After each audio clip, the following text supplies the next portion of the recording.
Hello aspirant. यहाँ पे हम देखेंगे कि क्या क्या डिफरेंसेस है कंसोलिडेटेड फंड ऑफ इंडिया में और कंटिंजेंसी फंड ऑफ इंडिया में। इसको कंसर्न में रख के हम ये सारी चीज़ें यहाँ पे बताएंगे आपको कि क्या क्या बेसिक डिफरेंसेस हैं और ये क्या होता है और ये कंटिंजेंसी फंड ऑफ इंडिया ये क्या होती है। तो चलिए शुरू करते हैं। ये मेरा चैनल है, आप यहाँ पे लाइक कर दें और सब्सक्राइब कर सकते हैं इस चैनल को, ताकि जो भी मैं अपलोड करता हूँ चीज़ें आपको आसानी से मिल सके और आप उसको देख सकें। तो चलिए देखते हैं। Contingency fund of India article 267 में आता है। आर्टिकल 267 में आता है, लेकिन मैं आपको सबसे पहले ये बता देता हूँ आर्टिकल 266 यहाँ पे जो कि शुरू हो रही है कंसोलिडेटेड फंड ऑफ इंडिया। तो consolidated fund of India article 266 के अंतर में आता है। इसको हम लोग देखेंगे। यह एक ऐसा फंड है जिसमें ऑल रिसीट क्रेडिट होता है और डेबिट होता है। ये सारे पेमेंट इसके अंदर होते हैं।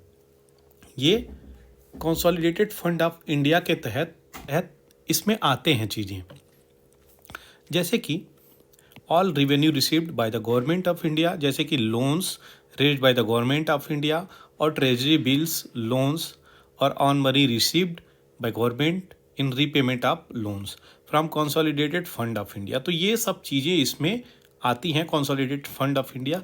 और ये सब all the legally authorised payments on behalf of the government of India made out of this fund.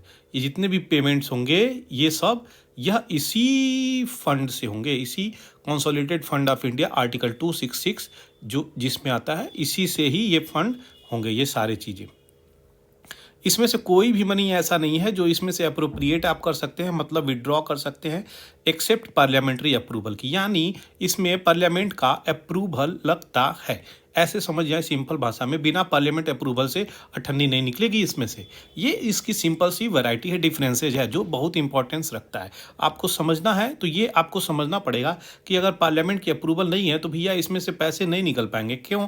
क्योंकि ये पैसे सिंपल सी बात है एक यहाँ पे कि आपके ये सारे पैसे पार्लियामेंट्री अप्रूवल हो रहे हैं, जो कि एक लीगल प्रोसीजर के तहत चीज़ें चल रही हैं जिसके कारण अप्रूवल हो रही हैं, तब यहाँ पे आपको कंसोलिडेटेड फंड ऑफ इंडिया से पैसे निकल रहे हैं। ये इसकी बेसिक डिफरेंसेज हैं। अब आते हैं आगे contingency fund of India. Article 267 में यहाँ पे मैं बता दूँ 267 में ये आता है और यह भी एक इम्पॉर्टेंस रखता है।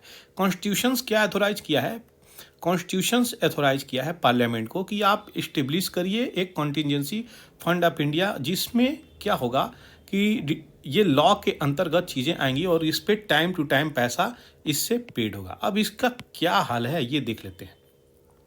पार्लियामेंट 1950 में इनेक्ट करता है और इसको बना देता है, लेकिन प्रेसिडेंट ही है इसमें can make advances out of make unforeseen expenditure. मतलब यहाँ पे अनफोर्सीन का क्या है कि आकस्मिक सडन यानी आवश्यकता के अनुसार जो चीज़ें पड़ती हैं वो प्रेसिडेंट यहाँ पे कंटिजेंसी फंड ऑफ इंडिया पे ये चीज़ें निकलते हैं। यह किस एक्शन के द्वारा होता है? एग्जीक्यूटिव। प्रेसिडेंट क्या है? एग्जीक्यूटिव है। तो इस हिसाब से ये चीज़ें चलती हैं और यह जो भी पेंडिंग पड़ जाती हैं पार्लियामेंट में उसको ये इस हिसाब से पैसे इसमें से निकलते हैं और प्रेसिडेंट अपने अप्रूवल देते हैं। यह जो फंड होता है कंटिजेंसी फंड ऑफ इंडिया, यह फंड जो होता है वह फिनांस सेक्रेटरी के अंडर में आ जाता है, लेकिन किसके बिहाफ पे? प्रेसिडेंट के बिहाफ पे। अल्टीमेटली प्रेसिडेंट ही हैं, लेकिन फिनांस सेक्रेटरी टेक केयर करते हैं, वो हेल्ड करके रखते हैं, उनके अंदर में ये चीज़ें चलती हैं। तो ये अपनी कंटिजेंसी फंड ऑफ इंडिया हुआ। ये इस हिसाब से इन दोनों में अंतर हो गया। जहाँ consolidated fund of India voting मांगता है, यहीं यहाँ पे वोटिंग ये नहीं मांगता है और पार्लियामेंट्री अप्रूवल उसकी तरह वोटिंग सिस्टम नहीं मांगती है। ये सारे डिफरेंसेस यहाँ पे मैंने आपको बताया। और प्रेसिडेंट का इसमें रोल होता है, वो अप्रूव करते हैं और अप्रूव करने के बाद पैसे यहाँ से निकलते बनते हैं। अब आती है पब्लिक अकाउंट कमेटी, जो आर्टिकल 266 में ही आता है। पब्लिक अकाउंट कमेटी ये बहुत इंपॉर्टेंट है, लेकिन इसमें भी डिफरेंसेज है।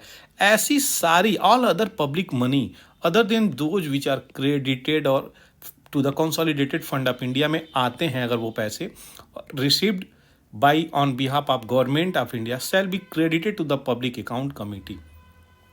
ऑल अदर पब्लिक मनी, ऐसी public money other than those which are credited or consolidated fund of India.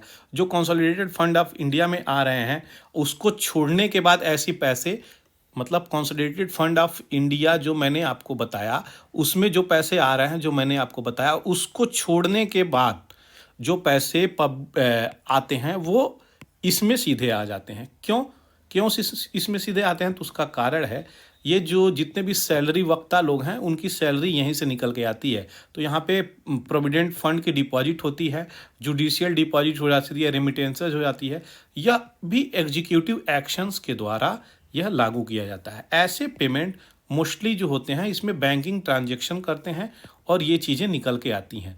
तो यहाँ से आप समझे इसमें क्या क्या बेसिक अंतर है, और consolidated fund of India, contingency fund of India, public account of India, ये सारी चीज़ों को मैंने यहाँ पे आपको बताया। यह इंपॉर्टेंट चीज़ है, यहाँ से क्वेश्चंस यूपीएससी कई बार यहाँ से क्वेश्चंस बनाई है और स्टेट पीसीएस ने भी क्वेश्चंस यहाँ से बनाए हैं। तो अगर आपको अच्छा लगा हो तो इस चैनल को ज़रूर लाइक, शेयर और सब्सक्राइब करना बिल्कुल नहीं भूलें। थैंक यू फॉर वॉचिंग पूरा एकेडमी।